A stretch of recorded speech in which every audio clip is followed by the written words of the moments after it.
একটা মরিচ গাছ থেকে এতগুলা মরিচ তুলছি, প্রায় 2 কিলোর মতো, 2 কেজি হবে মরিচ।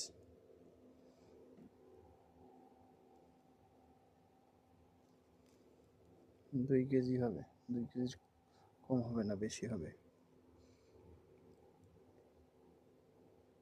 একটা গাছে এতগুলো মরিচ ধরছে আমার। মরিচ গাছ 3 বছর বয়স হয়ে গেছে গাছটার, কিন্তু এখন এই যে সুন্দর মরিচ, এই যে মরিচ সুন্দর পাকছে, এই যে থোকায় থোকায় ধরে আছে মরিচ, পাইকে আছে, থোকায় থোকায় ধরে আছে অনেক মরিচ। এই গাছটার বয়স 3 বছর হয়ে গেছে, অনেক বড় হয়েছিল, কাইটে ফেলাইছে, এই যে থোকায় থোকায় মরিচ।